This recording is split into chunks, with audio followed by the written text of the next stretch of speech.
So, Monica, was I able to explain that there's actually two different things that the woman does in Revelation 17? I find it very interesting that there are those two types of symbols. You can speak now. Sorry.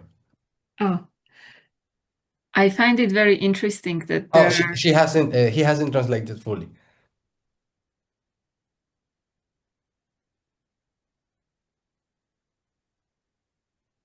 Now, Um, did he translate me or you before? Because I don't he know. translated you, I guess, I Ah, okay, believe. okay.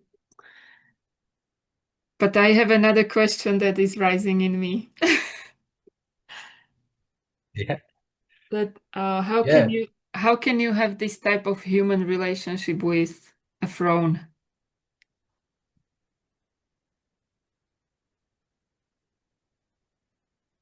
And um, that is basically what I said at the beginning.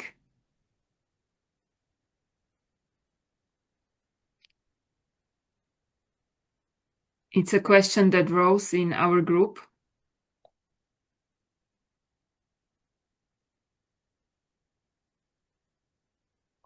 That's a That great question. Yeah, that with a throne, you cannot have a relationship or commit fornication.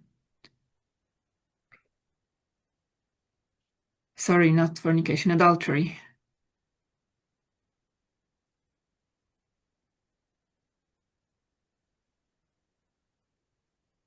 Great.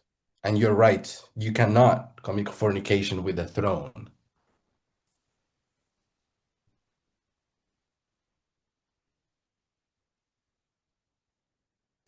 I don't know if I would have time to provide my own answer to that.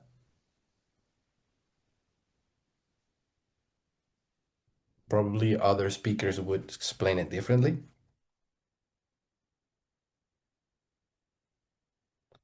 But we leave it for last if we still have time. If not, someone else, I believe, will do it.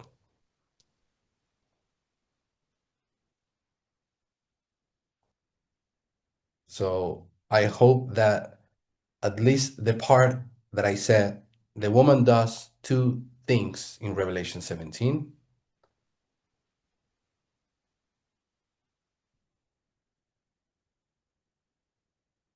Probably she does more things, but two primary things that we're focusing, and that is riding a beast or committing fornication with the kings.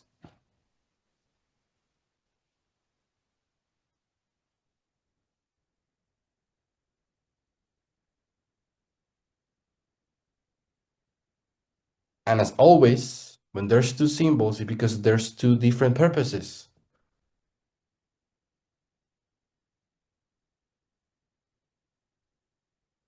One symbol will give you details about something that you need to know, and the other symbol will give you other details that you need to know.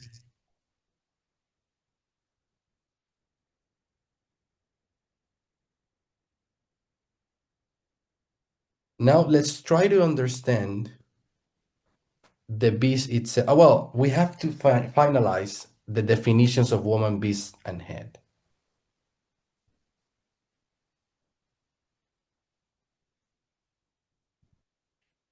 And hopefully by doing so, we would be able to also answer Monica's first question.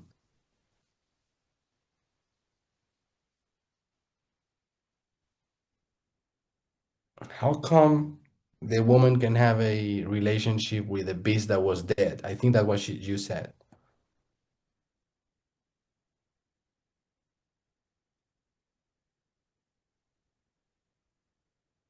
So we have this structure. Uh, I hope I can, let me try take this out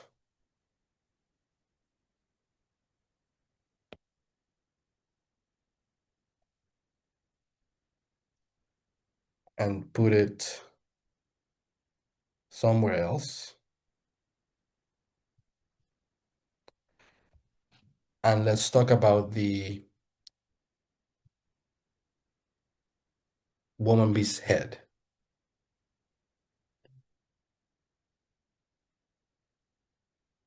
I think we now have a better understanding that when we talk about woman and beast, we're talking about the left side.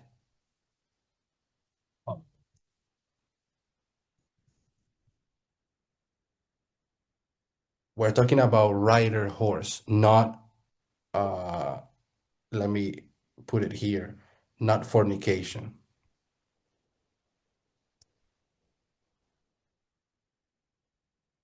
So this is symbol A and symbol B. When we're going to define this, uh, we're mostly speaking about symbol A.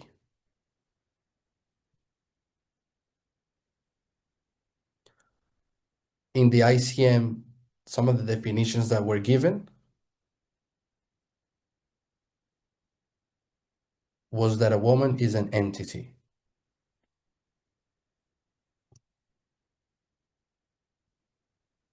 but that the beast was an institution.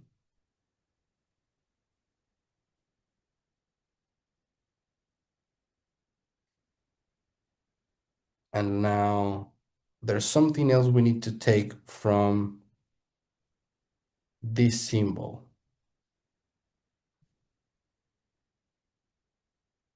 We talked about what the horse has to offer to the rider.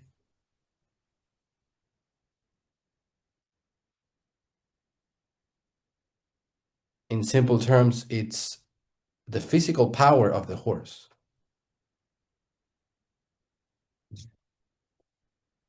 the physical abilities.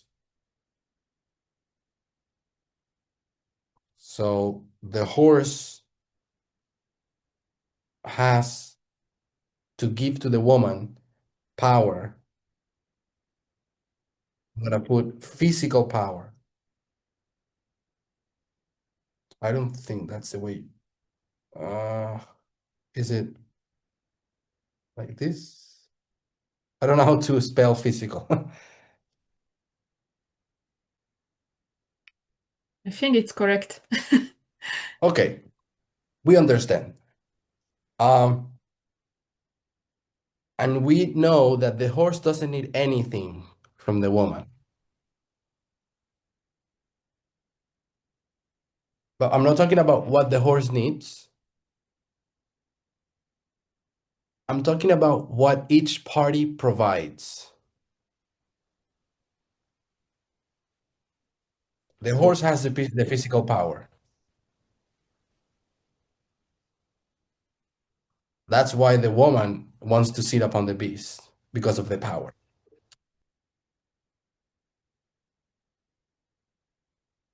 But the horse will never have something that the woman has, that the rider has. Yeah, the beast or the horse will never have something that the rider has.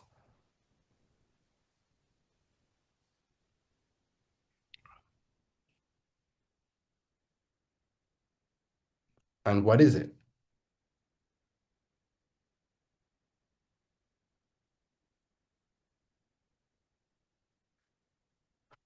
The intellectual capacity. Great. So we could put here intellect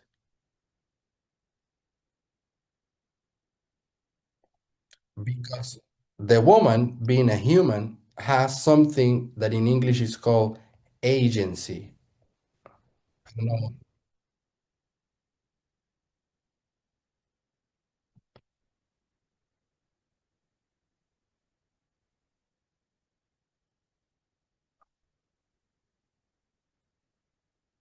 Okay, let me look for it.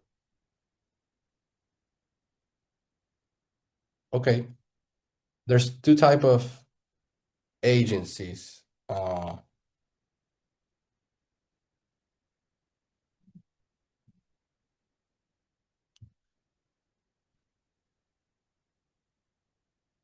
Yeah. Uh, the let's say the woman can take decisions of her own.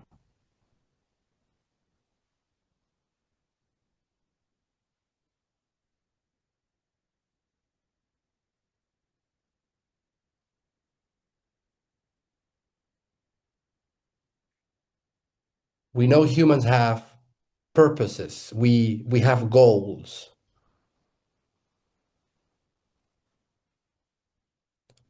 But the beast, the horse, they don't really have a goal. They're not accomplishing something.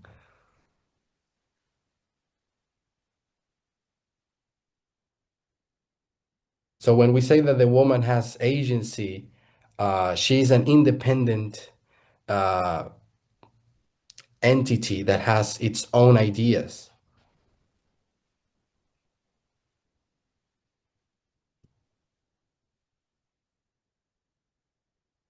In other words, a woman has an ideology, but the horse do not. So the horse doesn't have an ideology, set of beliefs and ideas.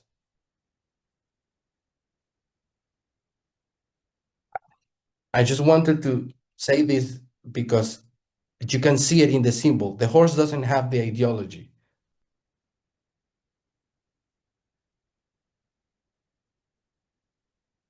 The horse doesn't know that the horse is going to a city or to another place.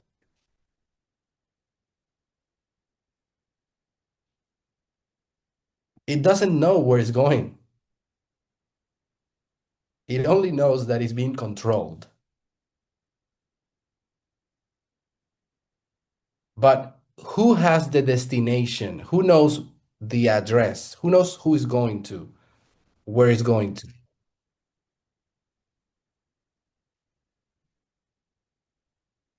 Is the person on top, the human.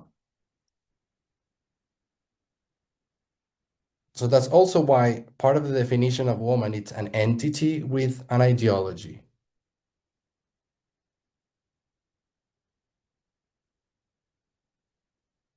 I don't know if all of you have heard or have had discussions with other people when they say, "Oh, I don't have any political, let's say, ideology."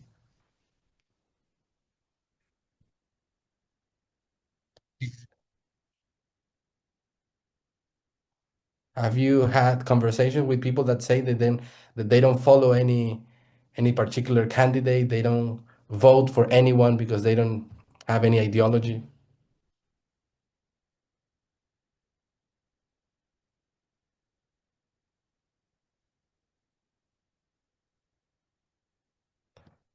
I think the word is apolitical, like non-political.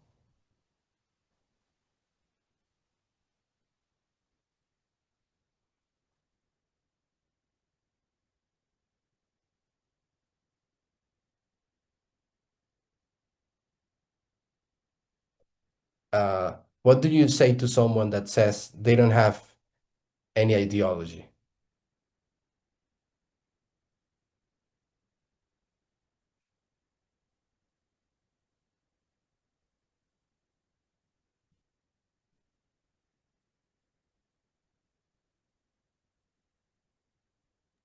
I think it's the word that you used, apolitical.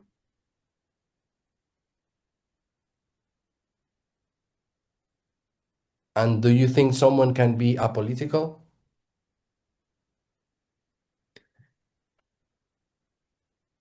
They would have to be in the state where they don't care.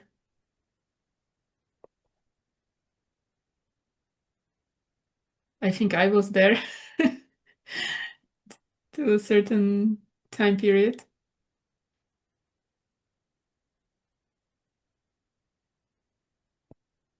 Yeah. And you, Thomas, you were saying?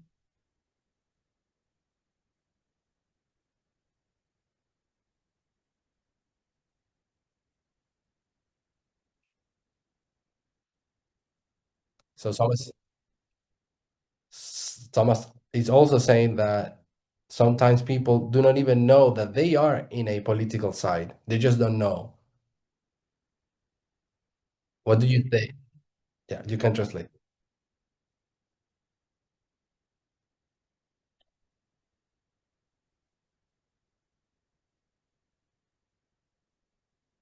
What do you say, Monica? When you didn't care, probably you were in a political side, just that you didn't know.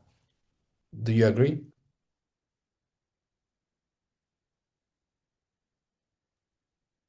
I'm not sure, Okay. because I believed all politics is bad, and I didn't want to have anything to do with it, neither of the sides.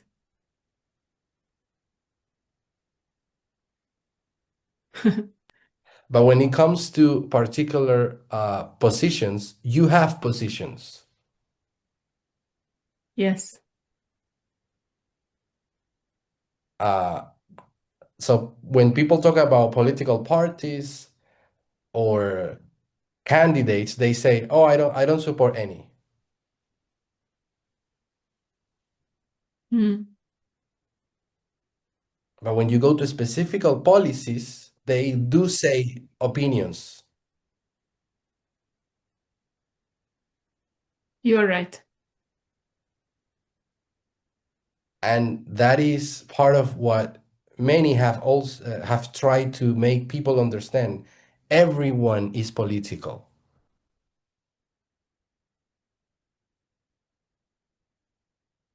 It's impossible not to be. You have opinions. And that also forces you to accept that everyone has an ideology.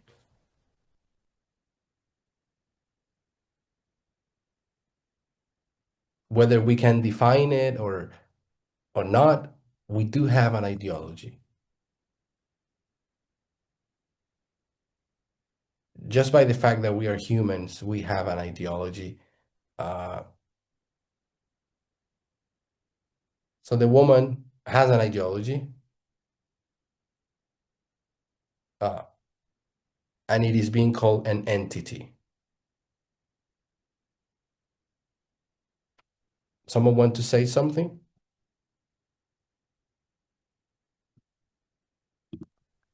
Já jsem chtěl říct, že ti apolitičtí lidé se mi zdají být ovládáni, protože vlastně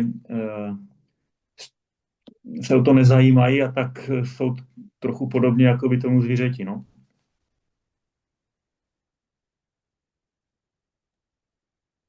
He says that people who are apolitical, they are similar to that animal because they don't care, they're not interested, they are being controlled somehow. Okay. Něco? A to si já nemyslím, protože si myslím, že každý má nějaký náhled na věci, co se kolem něj dějou. Že prostě nemůže být, nezajímá jakoby v uvozovkách o politiku, tak přesto má každý člověk názor na dění kolem sebe. He disagrees with Peter. She says that even if people do not care about politics, they all have opinions on things that are happening around them. So they do have their own politics, they're just not interested in maybe being involved somehow. Okay. Mm-hmm. Thank you. Do you have something to answer to Radmila?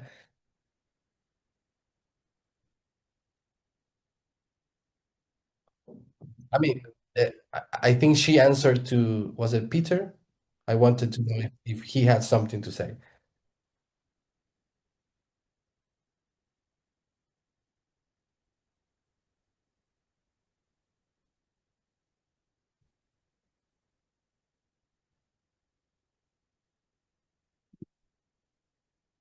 Okay. I guess not.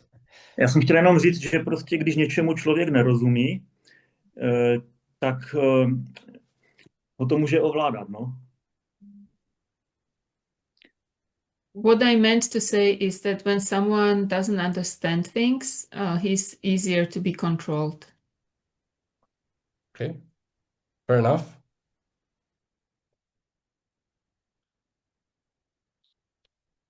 I want to talk a little bit about why the word entity is chosen when speaking about a woman.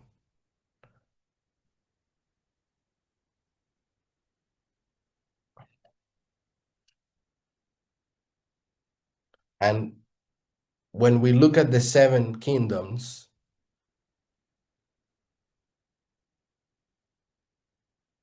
there's one of them that we know the most, which is the fifth kingdom.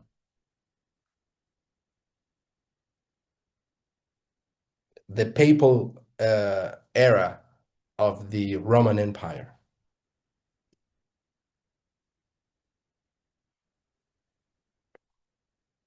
And in this case, we know the woman was the papacy.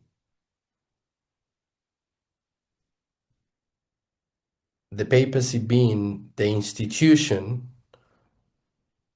the institution that holds the papal seat, the papal power.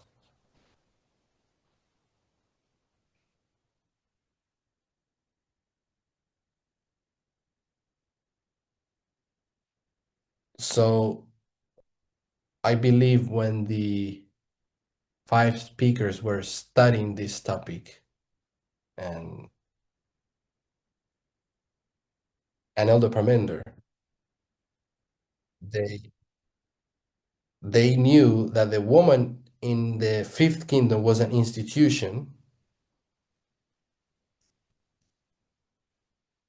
because it was the papacy. But when they looked for the woman in the other four, or for example, Babylon, there was no institution found. The only thing that was able to be found was a person.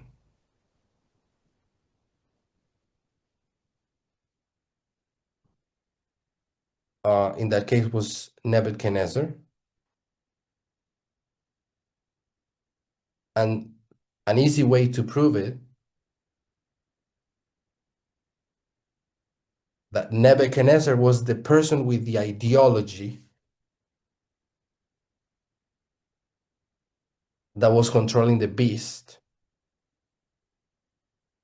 It's, for example, when God tells Nebuchadnezzar that his kingdom is only the head of gold.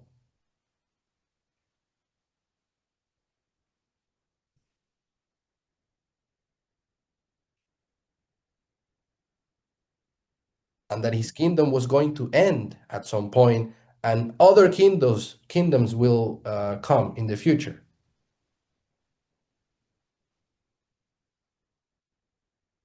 What was Nebuchadnezzar's reaction?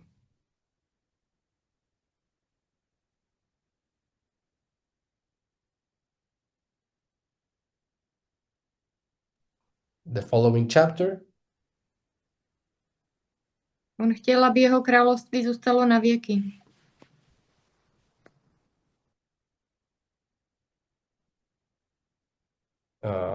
I guess Monica.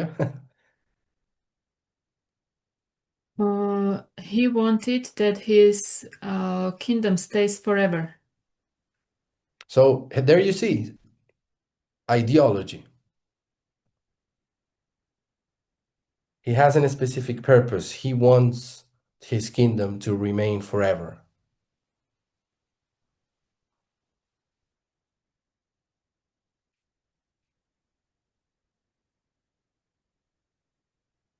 Yes?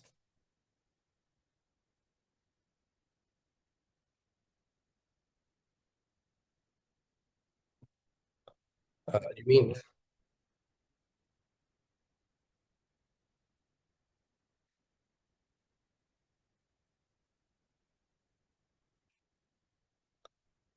Thomas is Mhm.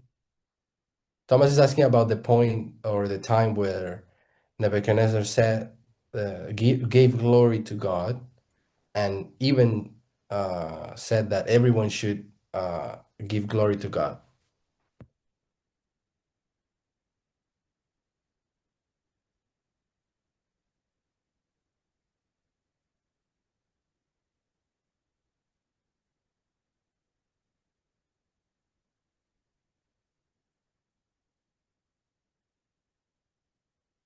Yeah, in Nebuchadnezzar's own life, he went through phases too.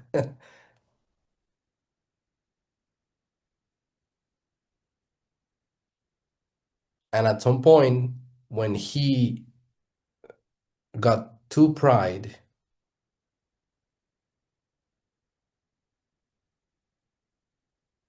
God punished him.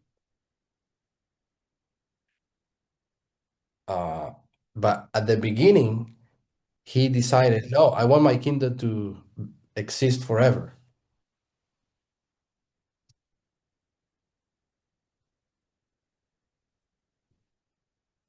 So what you asked about, Thomas, I think happened after he was punished.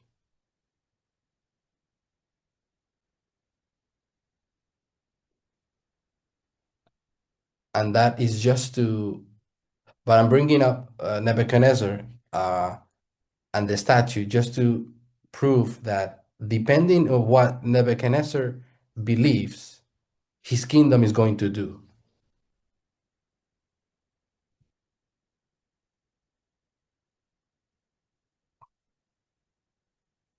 Like the actions of that kingdom are going to be dependent on the ideology of Nebuchadnezzar.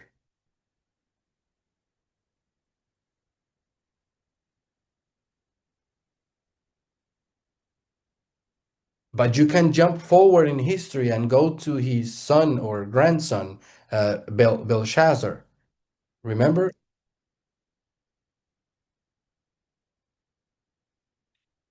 when the story of Mene Mene Tekel Upharsin was going to take place?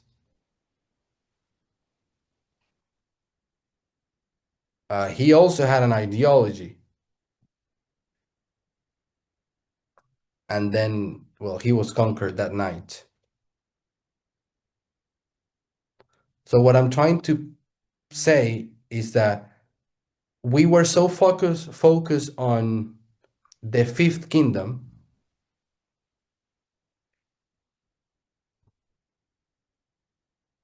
and the papacy being the woman that we forgot that the woman is sitting upon the whole beast.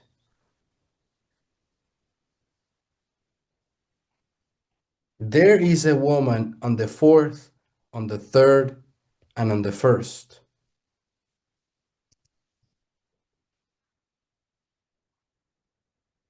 And it doesn't look the same. You won't find the papacy that was here in number 5. You're not going to find it in number 1.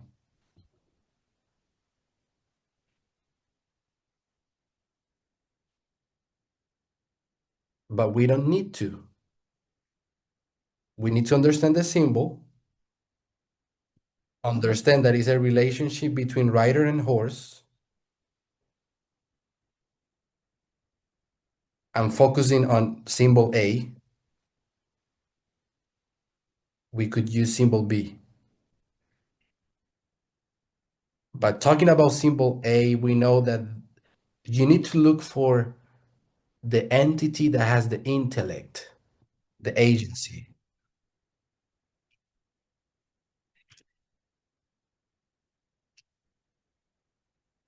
The, the decision maker.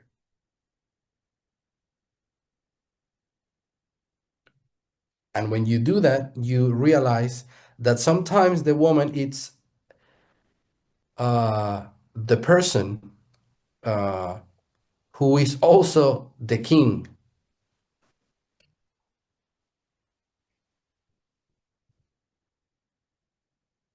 So sometimes the woman is an institution like the papacy, or sometimes it's just a person. So the best word to use is entity. Is a word vague enough to explain that entity can be an institution, can be a person, it can be several things.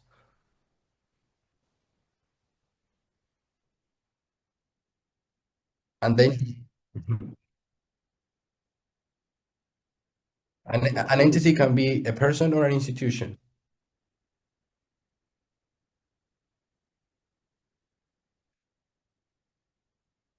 And then you add the part of ideology to make sure.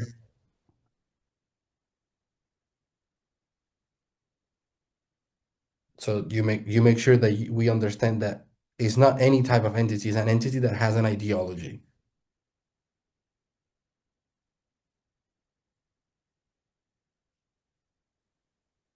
Because of the symbol of the writer. Then you do the same thing with the beast. You look for the beast in all dispensations.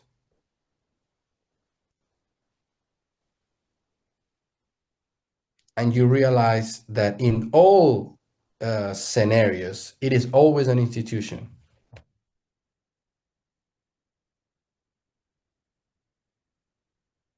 It's an institution, but not any type of institution. It's political. And it has power. And one more thing. It's a political institution with power, controlled by the woman.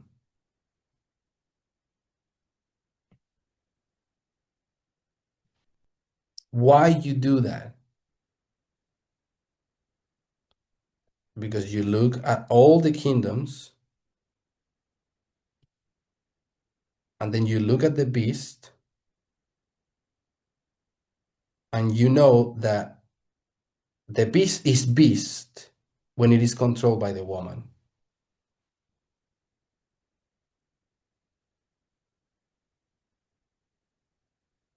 So let's try to work that out.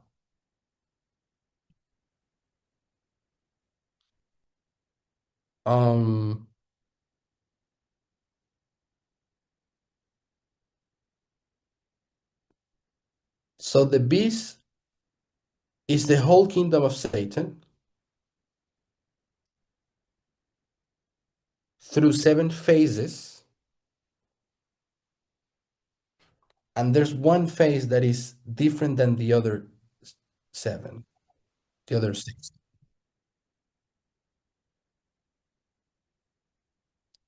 And we need to find out what makes the 6th kingdom be so different.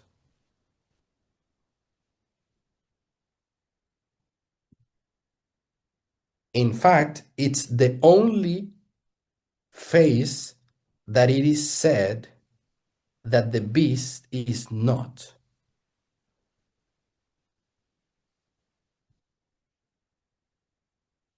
Can you read in 17:8 that it says is not?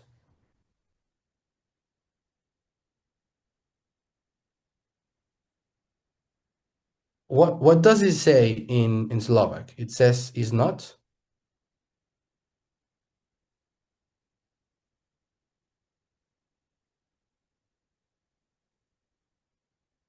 So as simple as that.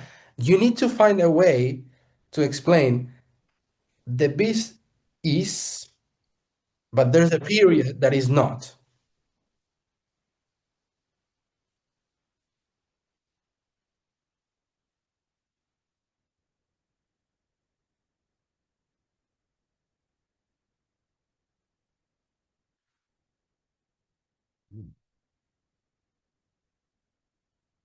How can we do that? How can we understand when it is not?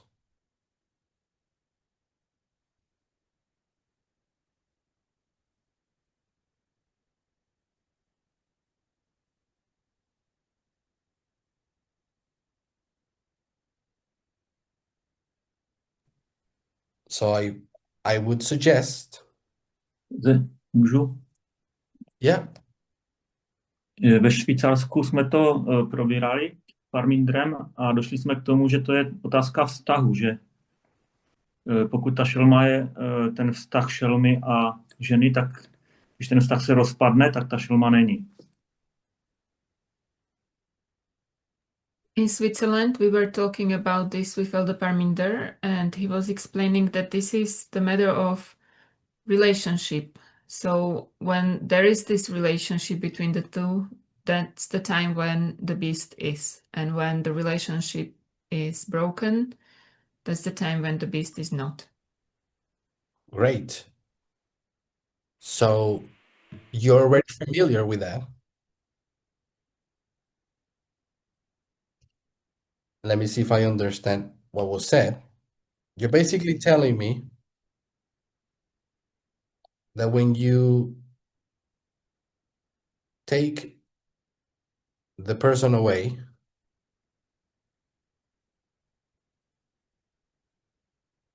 the beast is not. And when Môžem sa the spýtať k tomu niečo? and when the person comes back, the beast is again.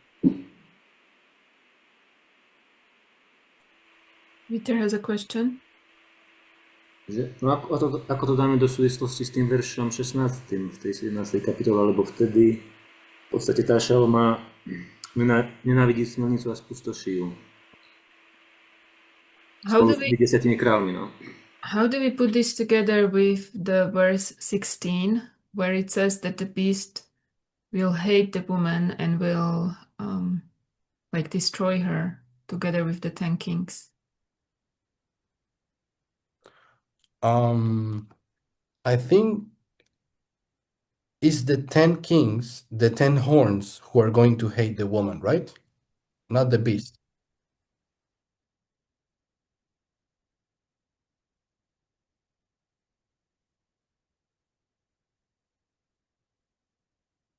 So there is another layer of complexity, which is the horns,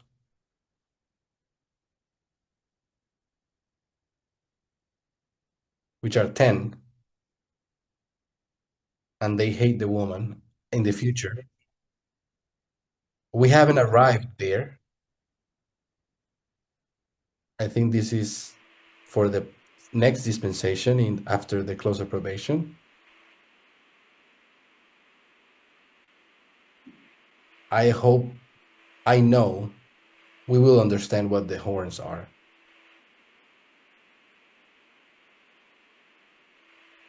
A to je ako keby iná fáza šelmy, hej, v podstate.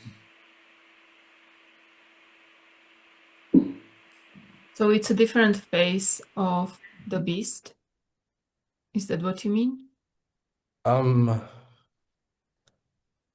don't really know, so I cannot say if we can call it a different phase.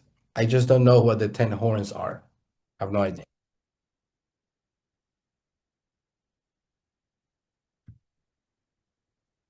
But we definitely need to know what it is. Hopefully soon. I don't know. We all need to study and use methodology. But we are not there yet. That we can be sure. But as it was said, the beast is when the woman is on top. When the woman is not on top, then is not.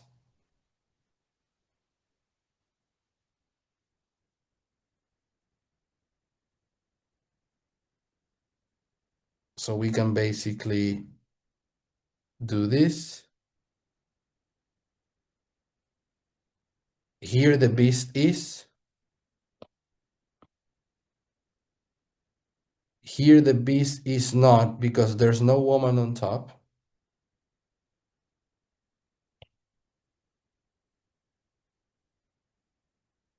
And then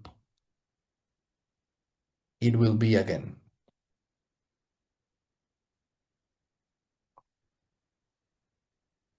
And what we are saying, the Sunday law,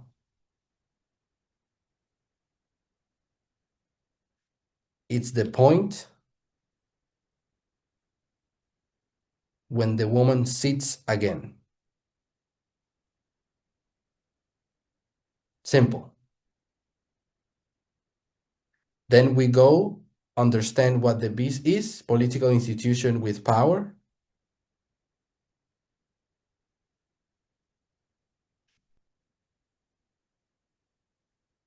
Controlled by the woman. That allows us to also explain head.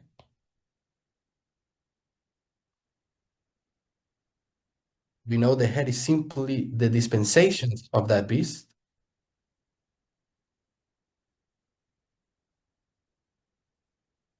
And we can see that the head, the number one head, was controlled by the woman. All of the heads are controlled by the woman. But it's only the sixth that is not. So that tells us that sometimes the heads are controlled by the woman and sometimes they are not.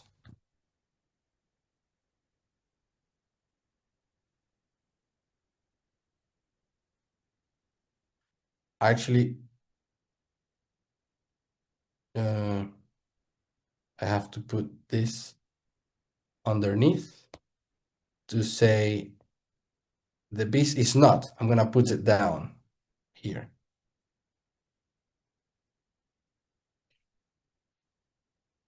Oops, what happened?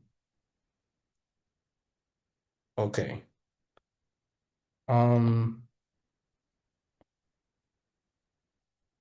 So the head is simply the same thing as the beast. Political institution with power. And the part that says controlled by the woman, we don't put.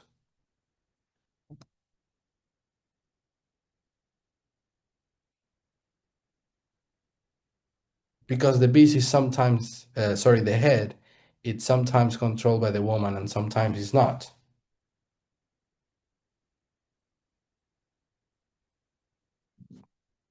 So as I said, the Sunday law, it's the moment when the beast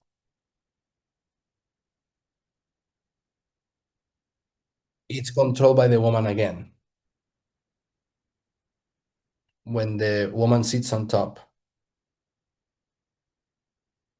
And in all cases,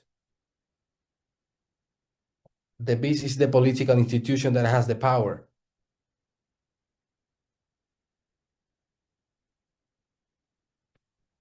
This is why we, for example, in Babylon, understand that beast to be the throne of Babylon.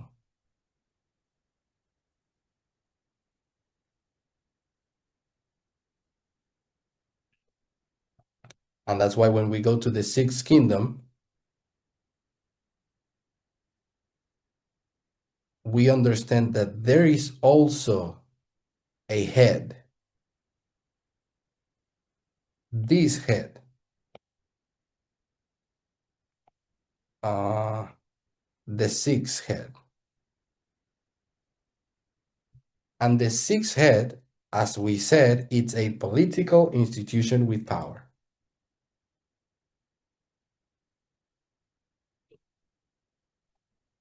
So that's how we know the political institution exists during the sixth kingdom.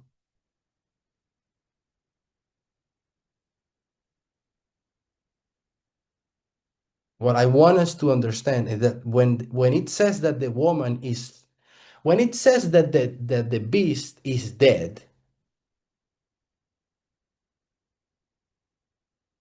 it's basically telling us that the woman was taken away.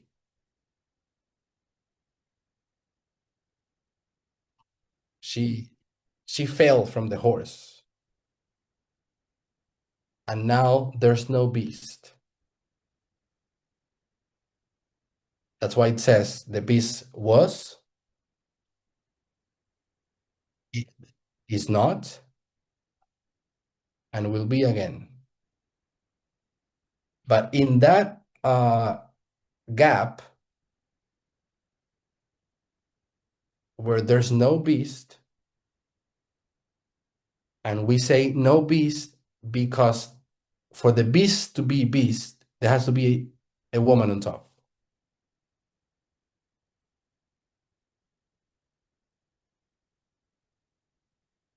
But that gap has to be filled with someone. I mean, by some power. And that power is understood to be the sixth kingdom of Bible prophecy,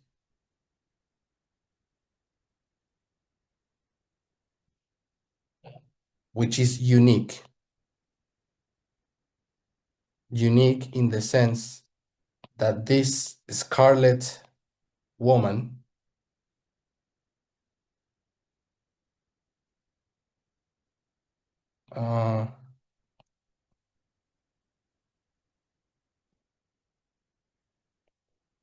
is not sitting on top.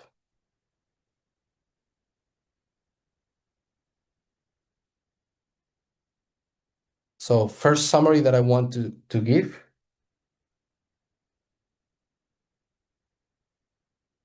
we have several ways to explain what the Sunday law is. And we have a very unique way to do it now.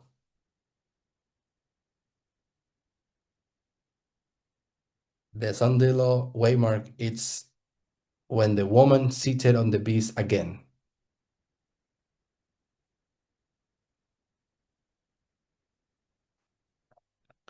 Now, remember when I said that nobody can be apolitical?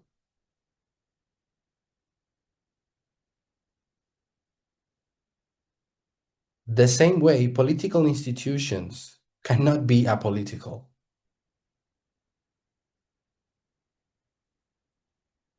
They always have some ideology. So when we say that during the sixth kingdom, there's no ideology, because the bad woman was taken away, we need to fill the gap. We need to find a woman.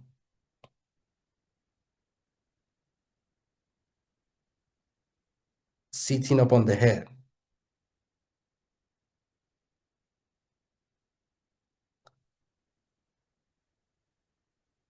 Do you understand that?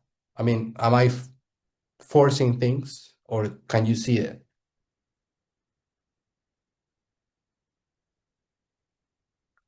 The beast had an ideology during the 5 first kingdoms.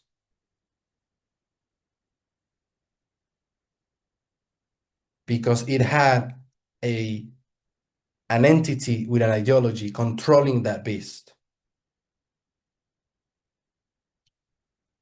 But then that entity with ideology is missing during the sixth kingdom.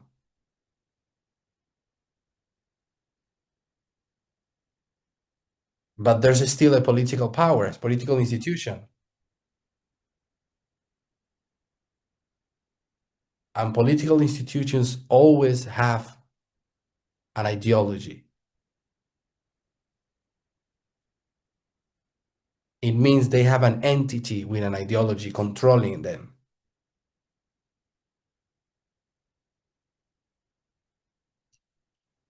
And we suddenly are forced to find another entity with ideology. I think I have a little problem with this.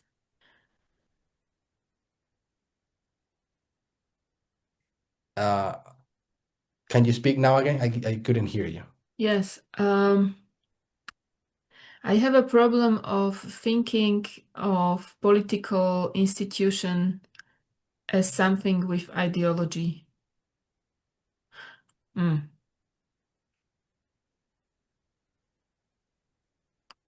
But I just realized that's what the papacy was. It was an institution with ideology. It wasn't political, right? It was religious. Yeah.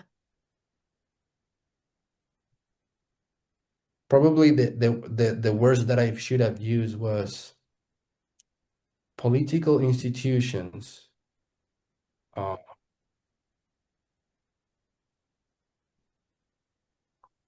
I think we can go with that. I think political institutions have ideology.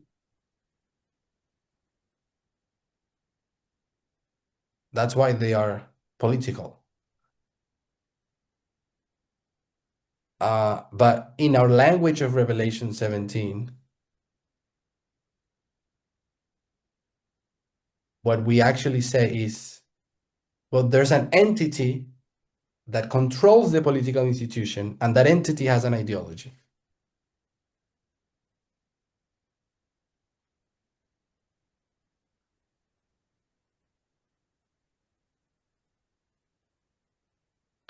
But that in practical terms, it ends up being the same thing.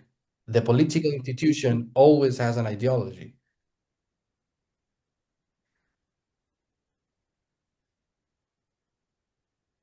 So, but this is what I'm. I Yeah, go somehow ahead. have problem with this because political institution can be used one way or another. And can I speak? You now can speak now. Yes. Like if we go to the picture of the horse and the rider, Mhm.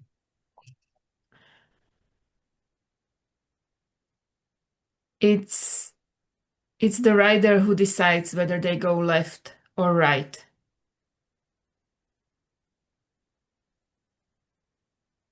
The horse doesn't have an agenda.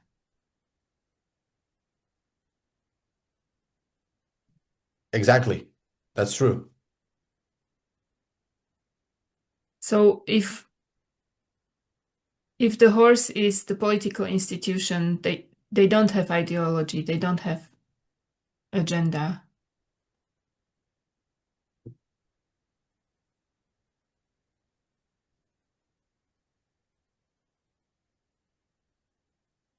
Like a purpose.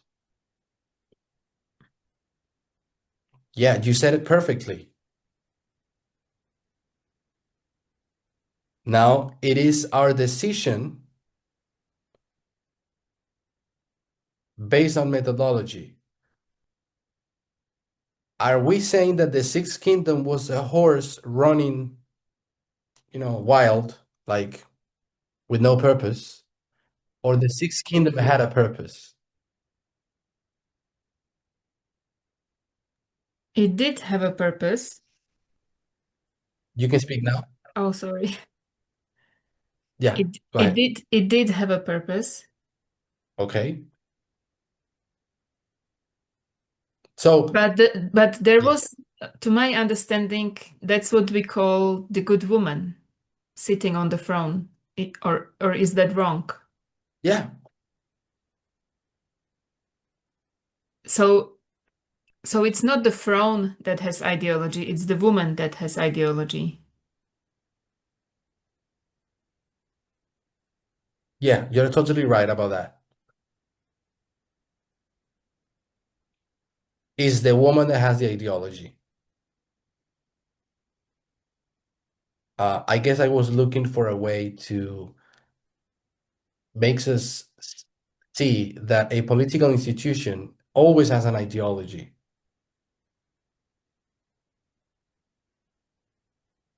Yes. And that's what I have a problem with. Yeah, I understand. But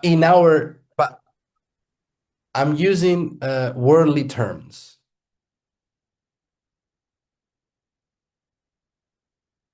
We, of course, know political institutions are not empty buildings.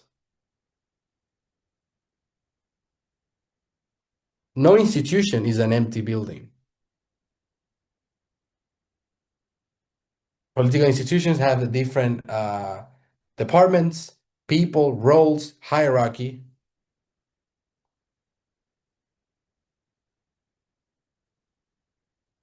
and there's someone on top of that political institution who is the one directing the most important decisions, and that person has an ideology.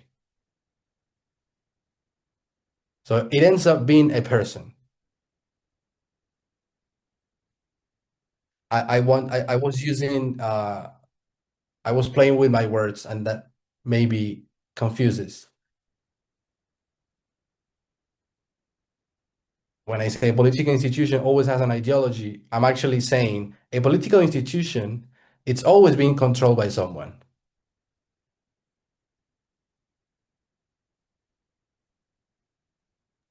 Okay. Because the way I understood was that you were saying that the political institution, which we defined as head, has an ideology.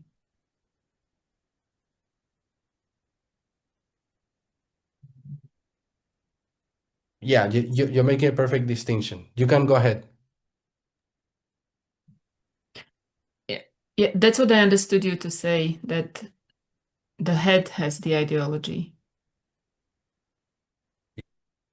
Basically, we could say the head always needs to have the entity with ideology. Okay, that I can agree with. Sorry, I didn't hear you. That I can agree with. Perfect. And so that's the moment when the good woman arrives.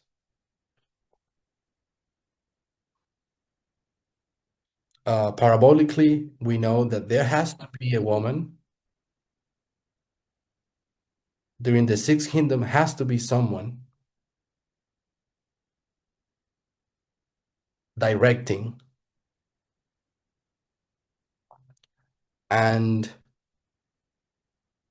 but it's not the scarlet woman of Revelation 17.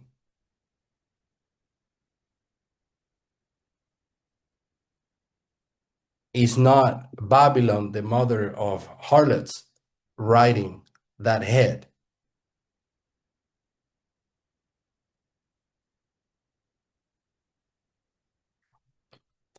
And this is where the term fornication becomes even more useful.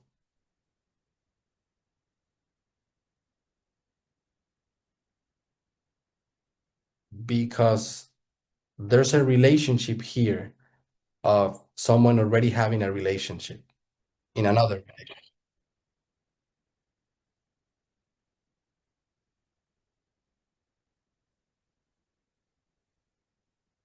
Yeah, so now we know that when the bad woman comes back again, it's coming back, but the political institution had a woman already.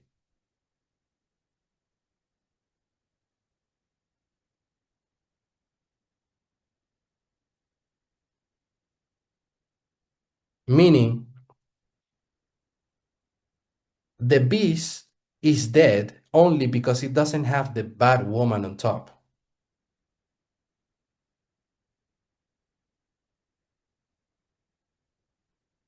But the challenge prophetically for us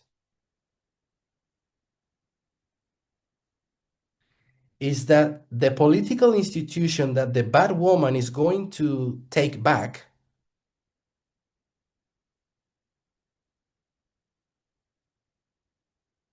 is the same political institution that the good woman is on top.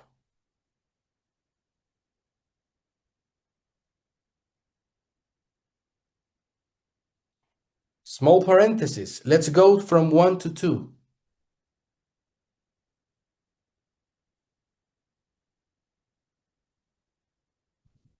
There was a throne in Babylon, right?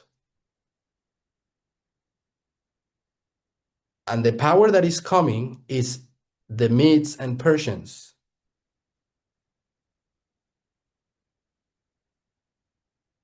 The Medes and Persians, they have their own throne.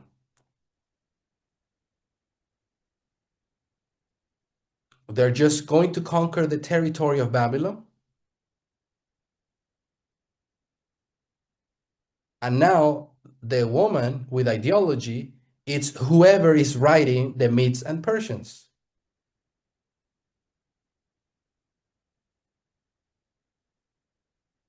No fornication. By fornication, I'm trying to say is not that a woman tried to take the throne from the previous kingdom.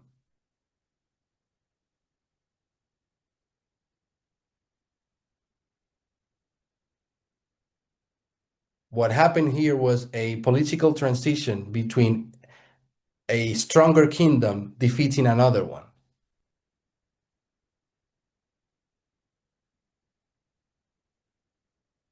And that will happen again with Greece and Rome. But when we are talking about the 6 and 7,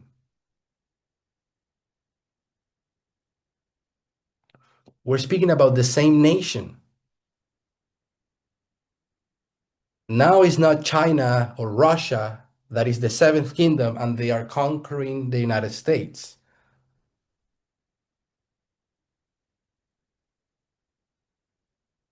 There's going to happen an internal conflict in the United States.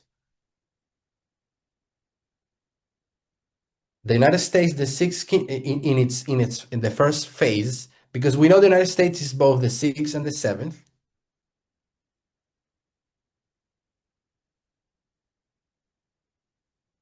And there's going to be a tension where there's a bad woman that wants to take the kingdom from the good woman.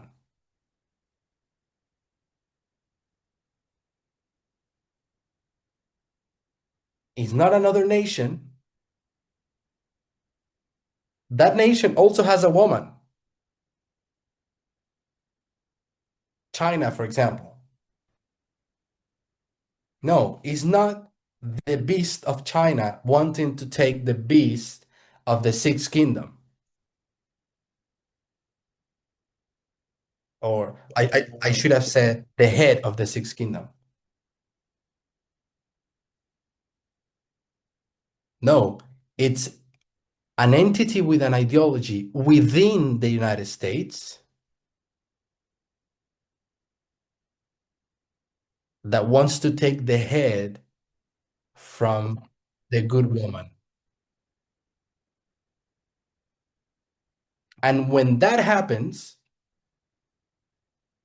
that head is no longer going to be called sixth head.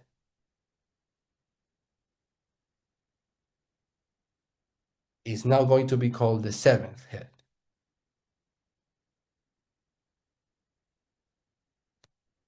The seventh kingdom. So that is how we understand symbols A and B to be very useful, because then you know that there is a third party, a good woman over here. When these two other entities are committing fornication,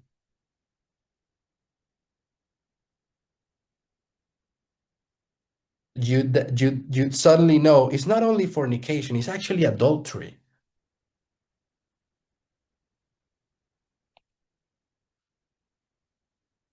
And this can only happen because the transfer of power, it's happening within the same nation.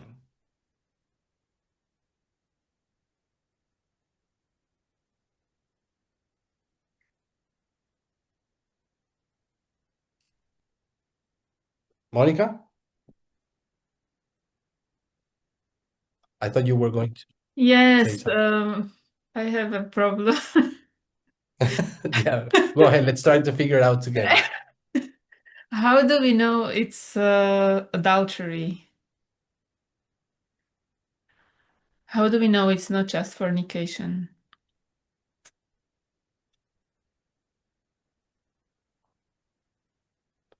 How Well, do I know? not just, that's not a good word to use, but how do we know that this king is married?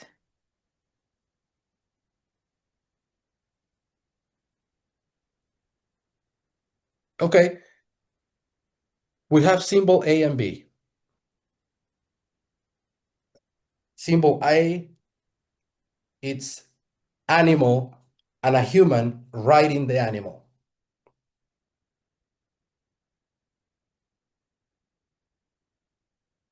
Symbol B, I haven't explained it too much. Let's read it. Symbol A, first. At the middle of the verse, you can read it then, Thomas. It says, I saw a woman sit upon a beast.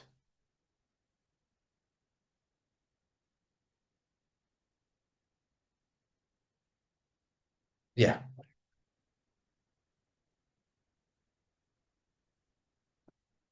Good. It's sitting upon the beast. Perfect.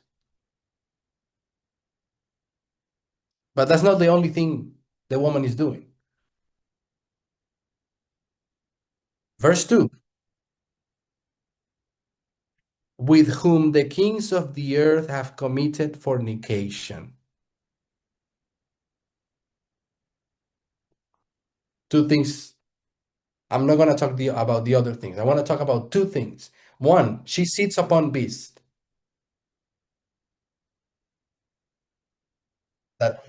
That's symbol A. Symbol B, that is actually in verse 2, is the fornication with the kings.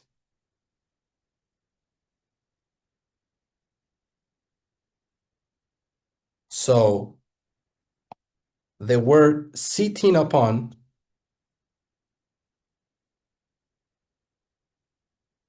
it's about beast. It's sitting upon beast. One on top of the other. But when the word fornication comes, it's not beast. You can commit fornication with a beast. It's part of the fornication is bestiality. You could.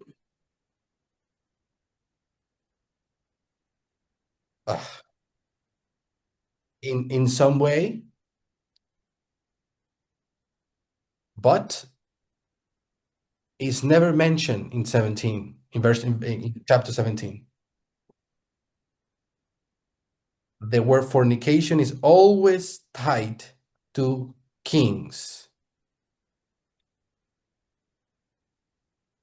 Okay. Why? Because Okay, this is a human symbol.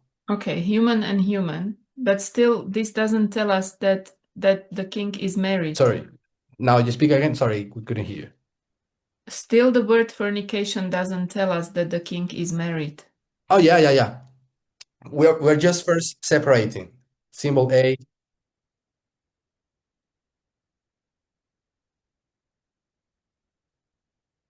and symbol B. First understanding the differences. Then, now we're going to have a verse that for me is going to mix the symbols a little bit.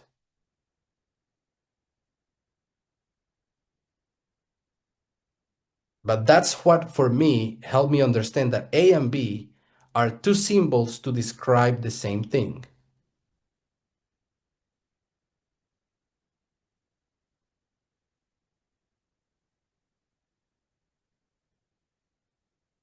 Verse 9.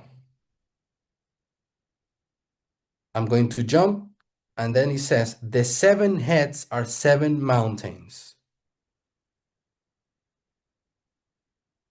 which the woman sitteth on top. and there are 7 kings. I have a question. Are mountains and kings symbolizing the same thing?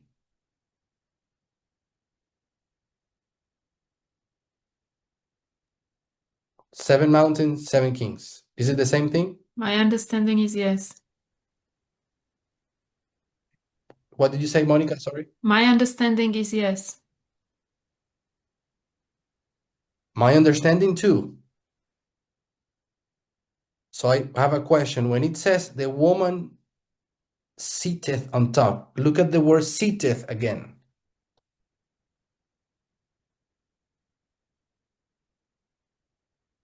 She's sitting upon what?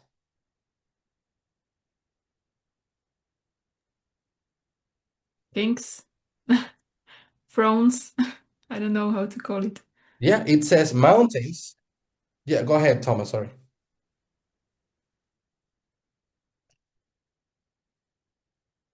To be fair with the verse, it says it's sitting upon the mountains.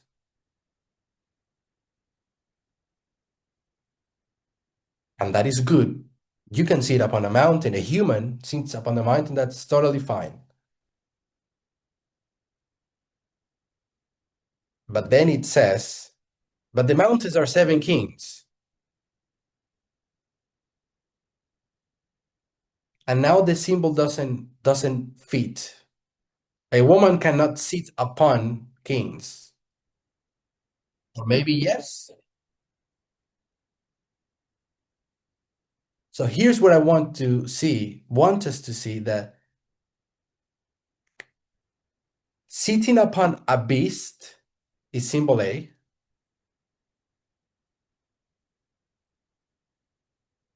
But we know that this beast is actually subdivided into 7 periods.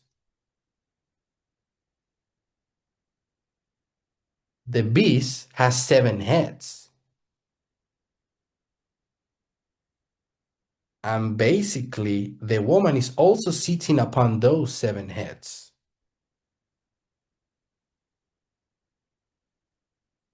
Except one, of course.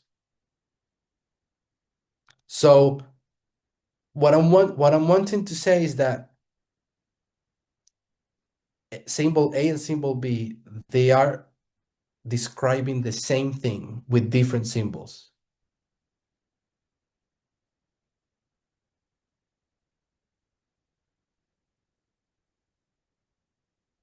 So when the woman is sitting upon a beast, she's committing fornication.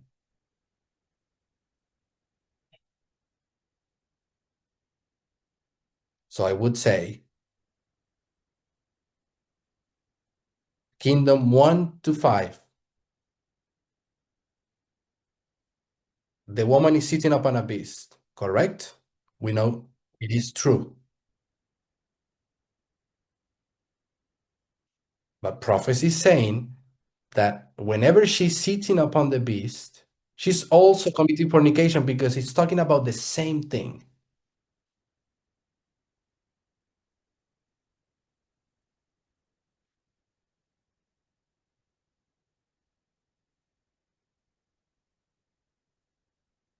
That is the same thing as sitting upon the beast. So I would say it's fornication in kingdom 1, 2, 3, 4, 5.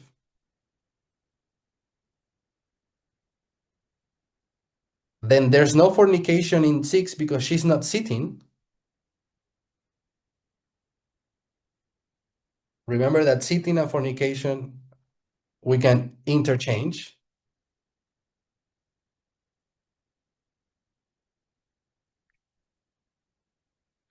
And then the fornication comes again because she sits again.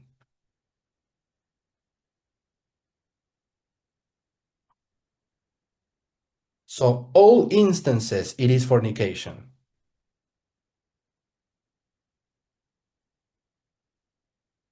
The question is now, what happens when when it is not a new kingdom conquering the previous one, but it's actually an internal conflict in the same nation.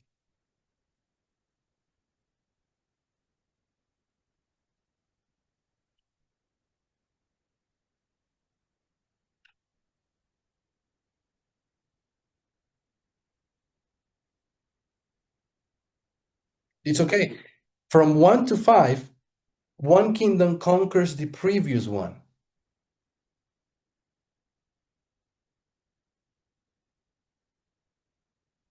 By kingdom, I mean that a new territory conquer another territory geographically.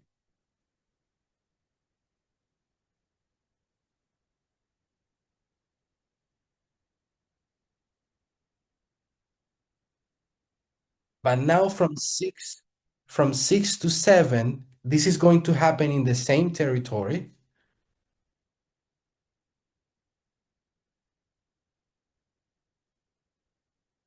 Yet it's going to be a transfer for one type of kingdom to another, the 6 to 7.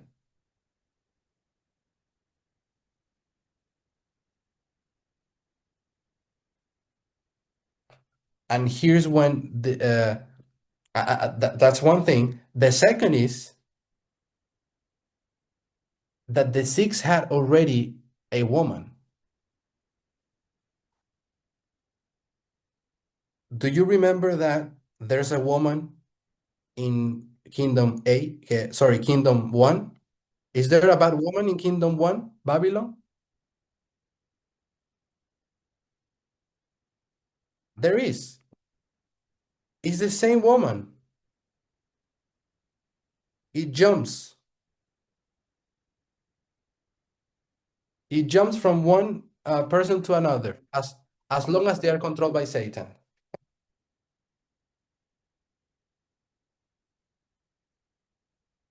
They're all entities with ideology of Satan. But the 6 is the first time that the woman wants to take a kingdom that had another woman.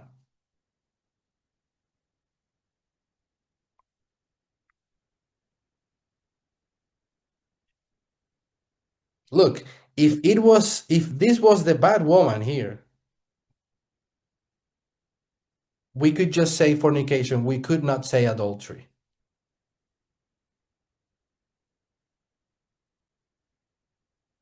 Because it's the same woman. But it's a different woman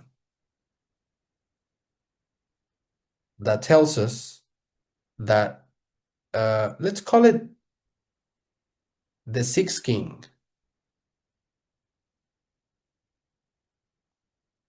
We're going to call it the 6th king. It's a person. Remember, the 6th kingdom, the head is a throne.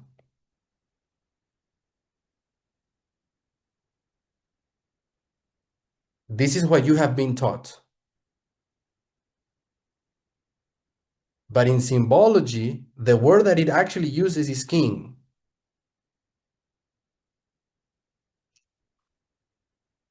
So symbolically, it is a human. Good. Then the 6th kingdom has a good woman on top.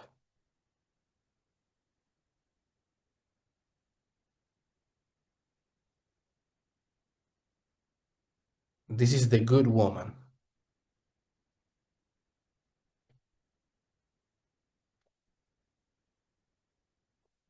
6th kingdom.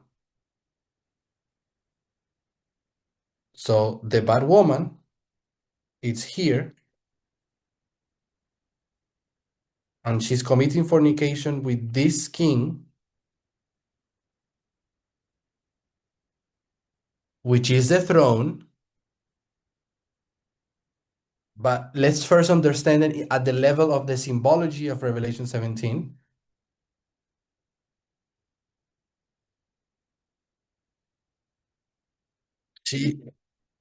She she's committing fornication. But this king is not alone. This king was married.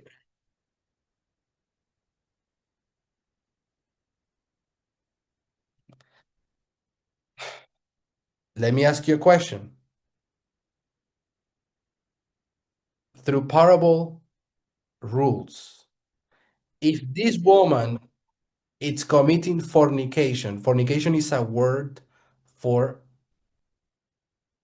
basically sex.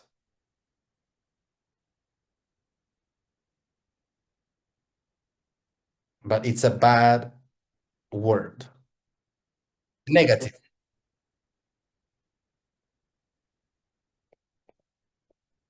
How can we call the relationship that they two are having in the sixth?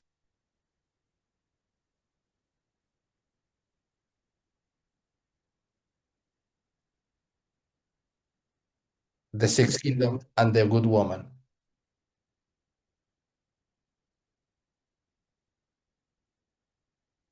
We cannot call it fornication. We have to call it something good.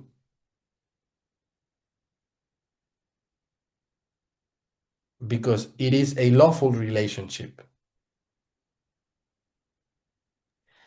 Because it's the ideology of God. It's good.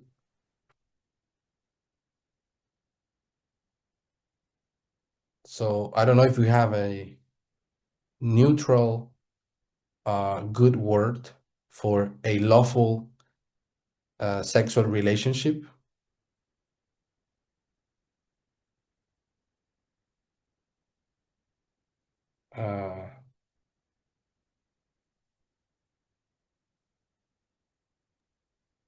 Yeah, but I think intercourse is not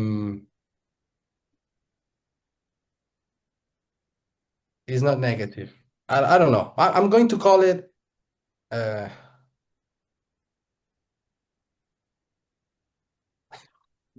Lawful sex is marriage. you call it marriage? You said lawful sex, so that would be marriage according to the Perfect. Bible. Let's call it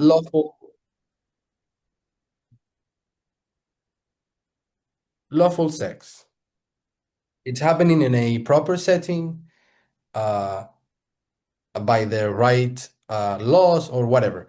So fornication is bad. It's a negative sex. Something wrong is going on. But then in this one is good. That means the king. Oh yeah, I'm sorry.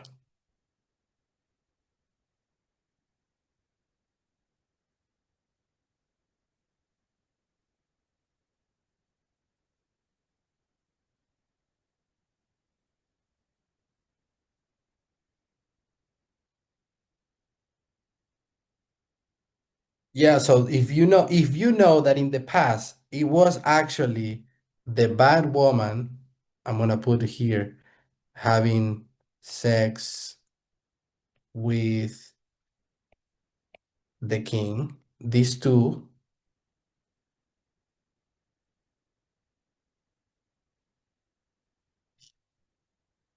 are having sex, so that means they are in a relationship, but it is a negative one.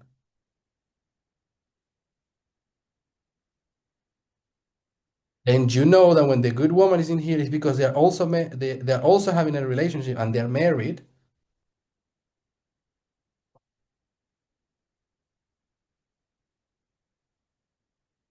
But in this case, it is good. It is a divine relationship. Because this woman has the true ideology of God. So when the bad woman is trying to commit fornication and commits fornication with the king, then the king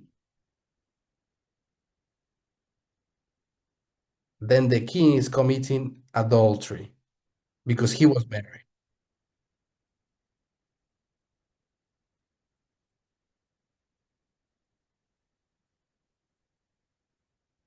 That's how you understand it is adultery. It's not adultery in the other context because it's always the same woman. It's adultery here for the first time, a good woman is controlling a throne or is married with the king for the first time. It's not actually the first time, but in the first time of these 7 kingdoms. I made it too long. It was my fault. I was saying this woman is for the first time having a relationship with the king, the good woman.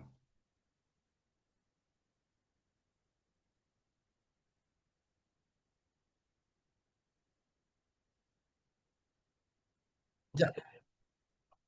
No, don't worry. I'm making it too long. This is the first time the good woman is having a relationship with the kings. That's why when the bad woman comes again in the 7, it is not only fornication, it can be adultery too.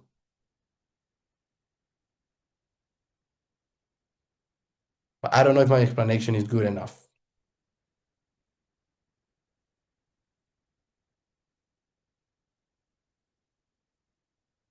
What do you think?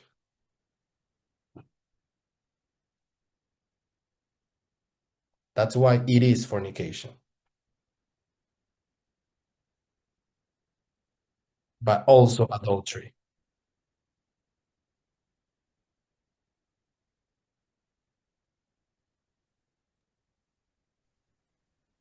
I understand all Oh, the. sorry. Thomas is making a question and then I Ah. give you time. Okay, continue, Thomas. Sorry.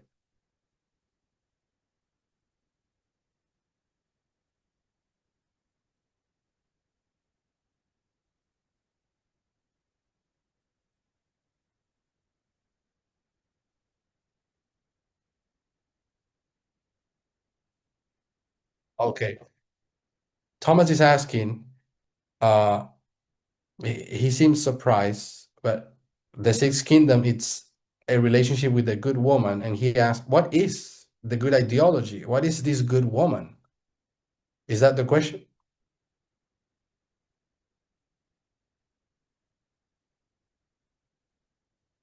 He's translating.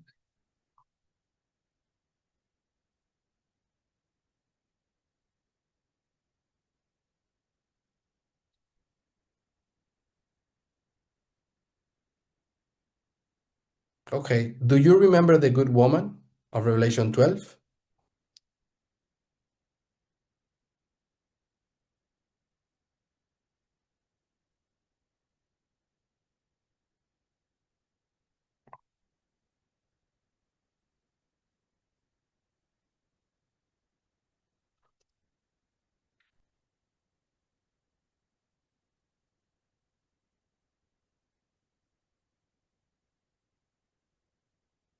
So Thomas is asked, he knows that the good woman in Revelation 12 is the church, but that it's also the entity with ideology. Is that what you said?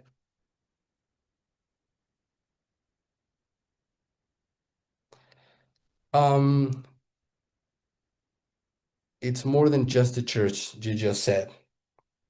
Well, I think it is the church. Okay.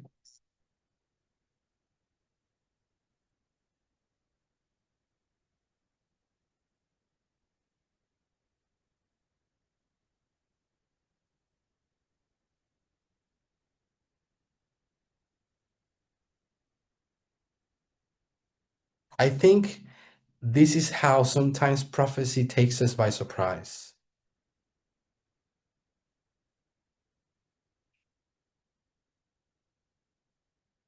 Because we were trained to say that the combination of church and state is bad.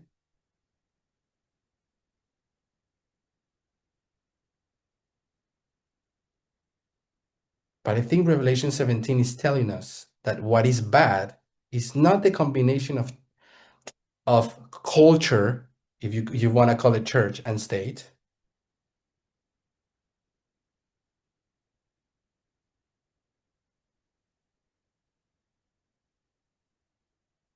I don't want us to get confused about church and culture and ideology. We're talking about the same thing.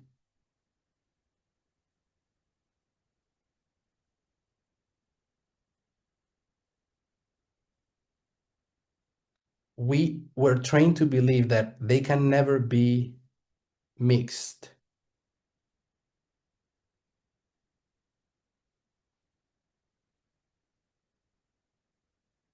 But I think we're learning that it is bad only when the bad ideology is the one on top.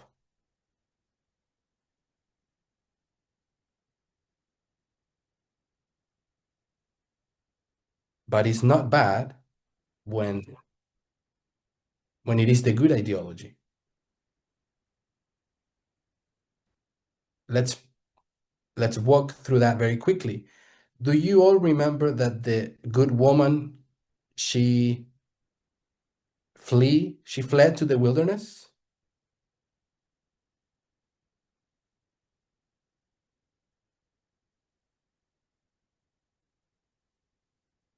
And then it says 12:15.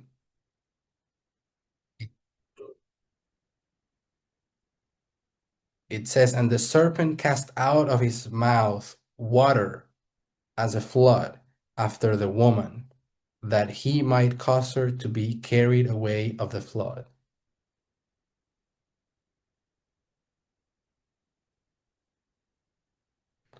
And the earth helped the woman, and the earth opened her mouth and swallowed up the flood which the dragon cast out of his mouth.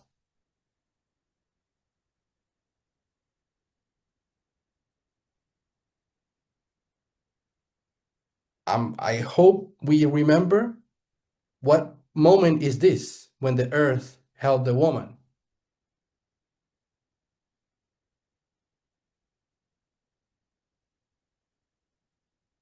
This is the woman during the 1260. She's being persecuted.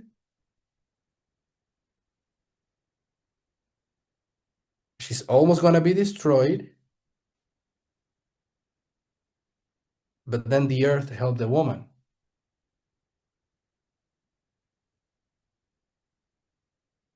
What point in time is this?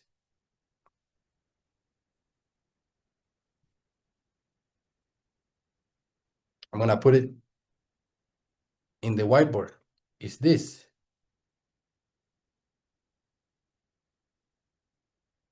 This is the arrival of the sixth kingdom that came out of the earth.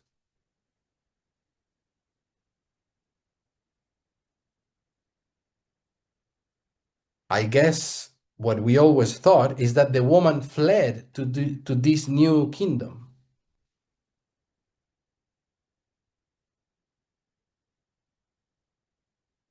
And she was saved, living in that kingdom.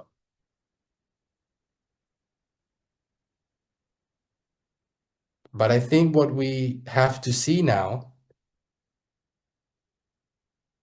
is that the woman actually built a kingdom. She became the ideology of this new kingdom. No, sorry, she didn't become the ideology. She seated upon the throne of that kingdom.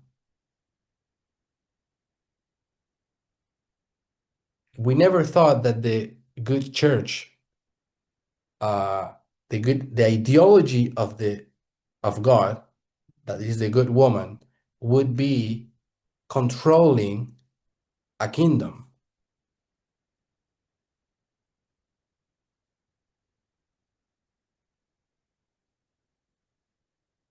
Do you all remember this symbology from Acts 27?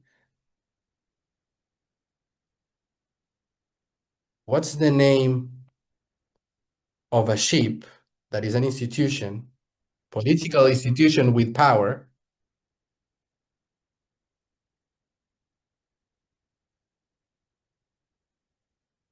that is Alexandria? And what was the meaning of Alexandria? The protector of the people.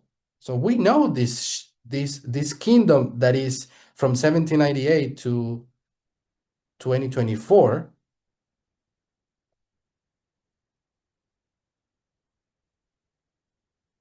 July 18th, 2024, is the protector of the people.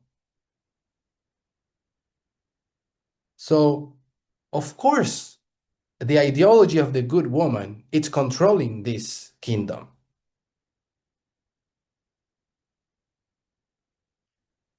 Kingdom of human rights, of religious freedom. And every president of the United States respected those rules.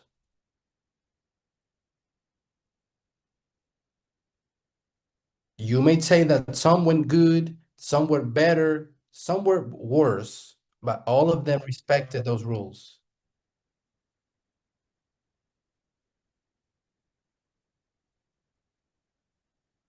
The arrival of the bad woman, it's when one of those are going to go against everything that the good woman did.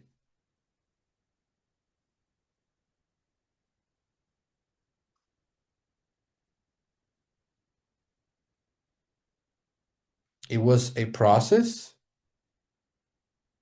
There was a lot of work to be done for this woman to arrive again.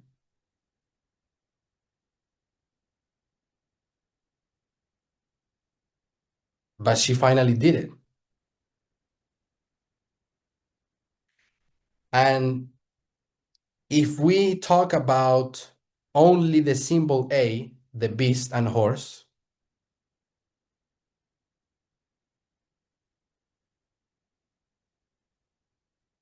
question, when did the bad woman sit upon the beast again? Date. Give me a date.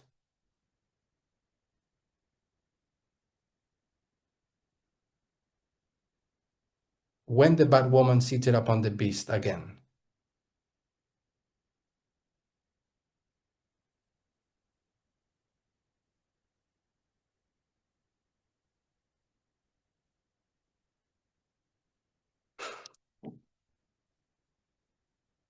I'm gonna answer it. This is very, sorry? Okay. So if you go only by the symbol of the symbol A, sitting upon,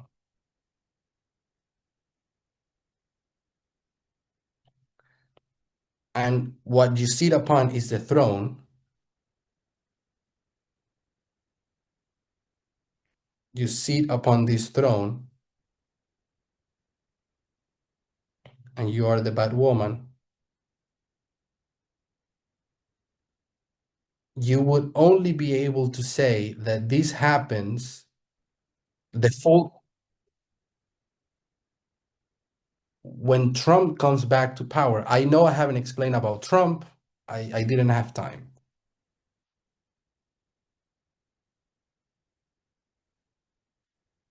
You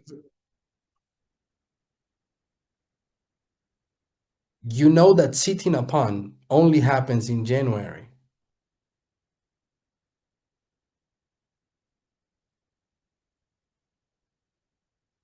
But we don't have only symbol A, we have symbol B. And here where symbol B, we can see that is much more complete and complex as well.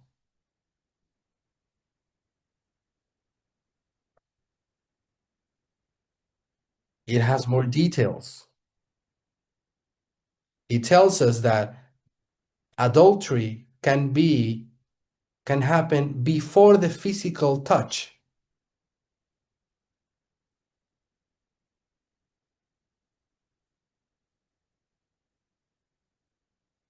And that's why the date is moved to before January 20th.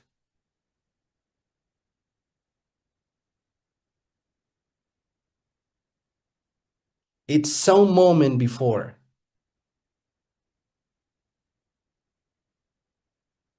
Because you have A and B. If A gives you 20, January 20,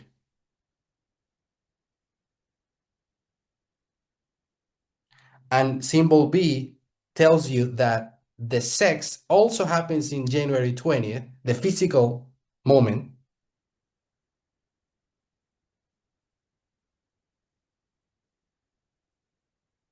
but based on Jesus' quote, we know that the adultery begun before.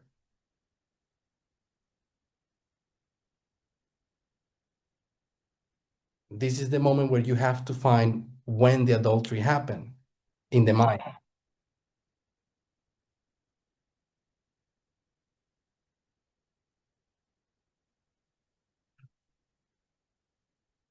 So I'm not sure if I have time to touch on that or if we should stop. We already been going for 1 hour and 40 minutes. So I think Sorry? we already have been going for 1 hour and 40 minutes. Wow. I think people are getting tired. Well, yeah. I'm happy we arrived till this point.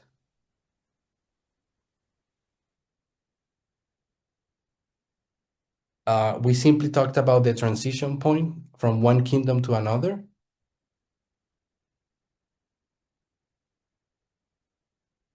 And that is from the 6th to the 7th. But there's complexities in that transition.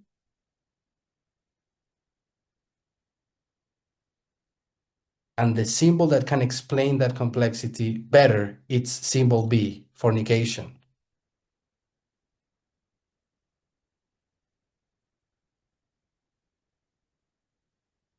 And that would be the key to arrive to July.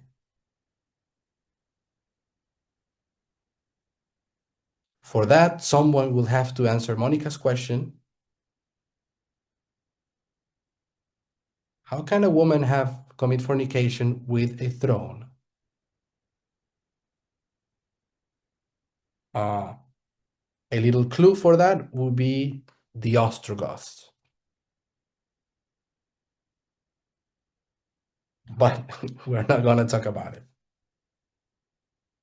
Let's close with a word of prayer. Thank you, good Lord, for the opportunity of studying together again. Excuse me for going over time without noticing.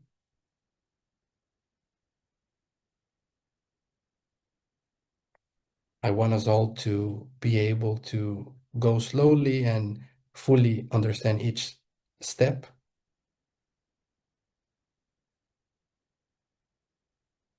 I ask you that you may help all of us in this process. We are in the period of the latter rain. You have given us plenty of water already, but it's not enough. We need more light. Please help us to be in the right place to receive it, in the right mindset, as we are approaching the formalization, also called the loud cry.